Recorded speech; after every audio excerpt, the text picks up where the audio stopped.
امریکہ نے پاکستان کے ذریعے ایران کو 15 نکاتی امن منصوبہ بھیج دیا۔ امریکی اخبار نیو یارک ٹائمز کے مطابق یہ منصوبہ جنگ کے خاتمے اور خطے میں امن قائم کرنے کے لیے تیار کیا گیا۔ ثالثی کا کردار پاکستان، مصر اور ترکی ادا کر رہے ہیں۔ امن منصوبے کے تحت امریکہ نے ایران سے مطالبہ کیا کہ وہ یورینیم افزودگی نہ کرے، نتنز، اصفہان اور فردو کے جوہری پلانٹ کو ختم کرے، خطے میں پراکسیز کی فنڈنگ بند کرے اور آبدائے ہرمز میں آزاد میری ٹائم زون قائم کرے۔ یہ اقدامات ایران کے ساتھ کشیدگی کم کرنے اور جنگ کے خاتمے کی کوششوں کا حصہ ہیں۔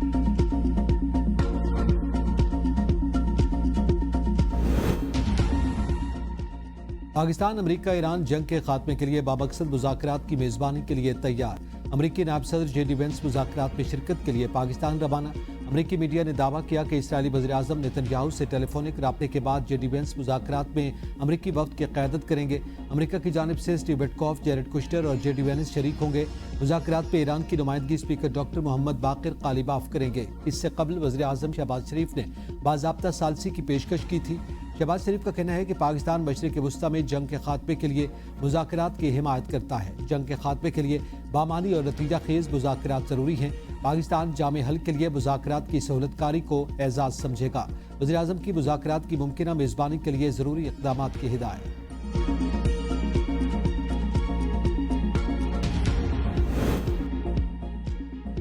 امریکی صدر ڈونلڈ ٹرمپ کی جانب سے وزیراعظم شہباز شریف کی ثالثی پیشکش کا خیر مقدم۔ وزیراعظم کا ٹویٹ سوشل میڈیا پر شیئر کر دیا۔ امریکی صدر ٹرمپ کی میڈیا سے گفتگو میں کہا کہ ایران نے خود مذاکرات کے لیے رابطہ کیا، چیزیں بہت اچھے طریقے سے آگے بڑھ رہی ہیں۔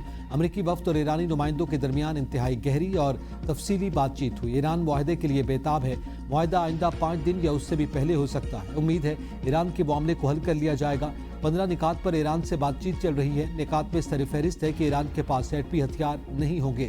ایران کے پاس امن کے لیے ایک اور موقع ہے۔ امید ہے وہ اس سے فائدہ اٹھائیں گے۔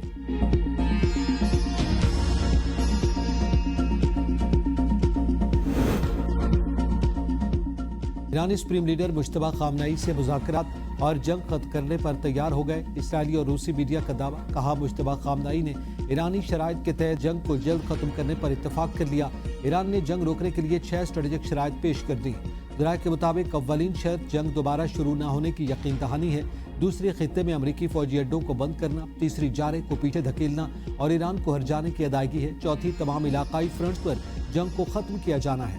پانچویں، آبدائے ہرمز کے لیے نئی قانونی رجیم پر عمل درآمد کیا جانا ہے۔ اور چھٹی شرط، ایران مخالف میڈیا آپریٹوز کے خلاف قانونی کارروائی اور انہیں ملک بدر کرنا ہے۔ یہ جنگ اسرائیل کی ہے، قیمت پوری دنیا ادا کر رہی ہے۔ ترک صدر رجب طیب اردوان کا کابینہ اجلاس سے خطاب، کہا ہم اپنے لیے بٹھائے گئے جال میں نہیں پھنس رہے اور ہم پرعزم ہیں کہ آگ کے اس دائرے سے دور رہیں۔ یہ نیتن یاہو کی بقا کی جنگ ہے، لیکن اس کا بوجھ 8 ارب انسان اٹھا رہے ہیں۔ خطے کے امن اور انسانیت کے مفاد میں نیتن یاہو کی قیادت میں چلنے والے قتل عام کے اس نظام کو فوری طور پر روکا جانا چاہیے۔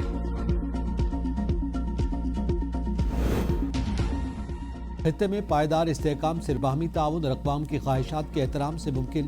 ہم آج دنیا کے کئی ممالک کے عوام کی بیداری دیکھ رہے ہیں۔ ایرانی صدر مسعود پزشکیان کا ایکس پر بیان، کہا پاکستان، ترکیہ اور عراق کے عوام نے امریکہ اسرائیل کے خلاف نفرت کا اظہار کیا۔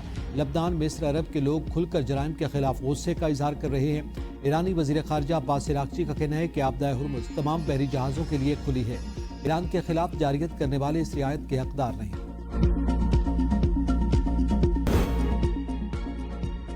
ملک میں پیٹرولیم مصنوعات کے ذخائر تسلی بخش سطح پر موجود ہیں۔ وفاقی وزیر خزانہ محمد اورنگزیب اجلاس سے خطاب، کہا بروقت منصوبہ بندی کی بدولت عالمی اتار چڑھاؤ کے باوجود ملک میں پیٹرولیم مصنوعات کی فراہمی مستحکم رہی۔ پیٹرولیم مصنوعات کی بلا تعطل فراہمی حکومت کی اولین ترجیح۔ اس مقصد کے لیے مربوط حکمت عملی اور دانشمندانہ منصوبہ بندی جاری رکھی جائے۔ اجلاس میں ملک میں توانائی کی فراہمی کی صورتحال اور عالمی سطح پر تیل اور گیس کی منڈیوں میں جاری تبدیلیوں کا جائزہ لیا گیا۔ اجلاس میں بتایا گیا کہ بحری اور لاجسٹک نظام کے ذریعے ایندھن کی ترسیل مقررہ شیڈول کے مطابق جاری ہے۔ مارچ اور اپریل کے لیے پیٹرول کے کارگو بڑی حد تک یقینی بنائے جا چکے ہیں۔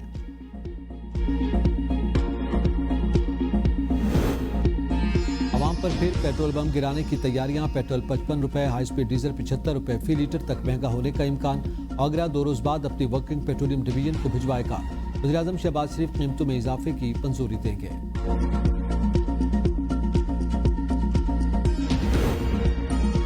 وفاقی حکومت کے اخراجات کم کرنے کے لیے نئی سفارشات تیار۔ پنجاب میں قائم وفاقی دفاتر کے لیے ورک فرام ہوم ماڈل کرنے کی تیاری۔ سرکاری دفاتر اب صرف پیر سے جمعرات 4 دن کھلے رہیں گے۔ بینکوں، اسپتالوں، صنعت اور زراعت جیسے زرعی شعبوں پر بھی یہ اطلاق نہیں ہوگا۔ وفاقی حکومت کے فیصلے کے مطابق دفاتر میں ایک وقت میں صرف 50% عملہ حاضر ہوگا، باقی 50% ورک فرام ہوم کرے گا۔ توانائی بحران کے پیش نظر پنجاب میں بڑے فیصلوں کی تیاری۔ پیٹرول اور ڈیزل کی منصفانہ تقسیم کے لیے کوپن یا ڈیجیٹل سسٹم کی تجویز۔ محکمہ توانائی نے وزیر اعلیٰ پنجاب مریم نواز کو سفارشات پیش کر دی۔ LED بل بورڈز اور آرائشی لائٹس بند کرنے کا پلان۔ میٹرو بس سروس بڑھانے کی سفارش۔ غیر ضروری تقریبات پر مکمل پابندی۔ مخصوص دنوں میں محدود گاڑیوں کو ایندھن فراہم کرنے کی تجویز۔ رات 10 بجے کے بعد اسٹریٹ لائٹس متبادل موڈ پر چلیں گی۔ باقی اوقات کار مزید محدود کرنے کی بھی تجویز۔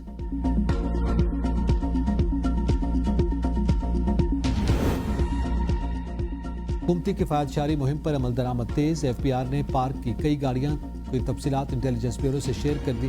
فیول کارڈ سے متعلق معلومات اور بچت کا ریکارڈ بھی IB کو فراہم۔ ضبط شدہ نان کسٹم پیڈ گاڑیوں کی مکمل تفصیلات شیئر کرنے سے FBR کا اجتناب۔ ذرائع کا کہنا ہے کہ نان کسٹم پیڈ گاڑیاں اور ان لینڈ ریونیو کے سینئر افسران کے زیر استعمال ہیں۔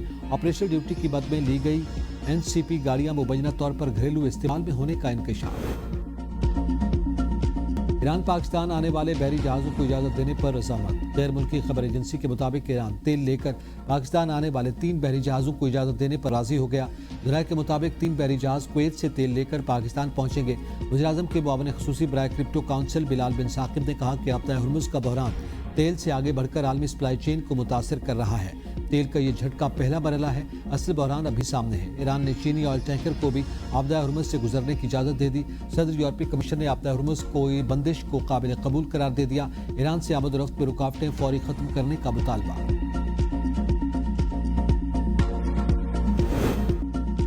آبدہ ہرمز کے تحفظ کے لیے طاقت کے استعمال کی تجویز۔ سلامتی کونسل میں نئی کشمکش۔ بحران نے اقوام متحدہ کی سلامتی کونسل میں قرارداد کا مسودہ پیش کر دیا۔ مسودے کو دیگر خلیجی عرب ممالک اور امریکہ کی حمایت حاصل ہے۔ امکان ظاہر کیا جا رہا ہے کہ روس اور چین کی ویٹو طاقت کے باعث یہ قرارداد منظور نہیں ہو سکے گی۔ فرانس نے اسی معاملے پر ایک متبادل نرم موقف پر مبنی قرارداد پیش کی، جس میں کشیدگی کم کرنے اور سفارتی راستہ اختیار کرنے پر زور دیا گیا۔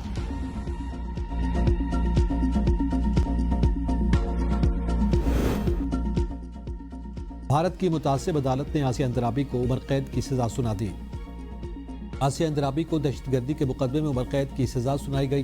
بھارت کی دہشت گردی کی خصوصی عدالت نے آسیہ اندرابی کی 2 خواتین ساتھیوں صوفی فہمودہ اور ناہیدہ نسرین کو بھی 30 سال قید کی سزا سنائی۔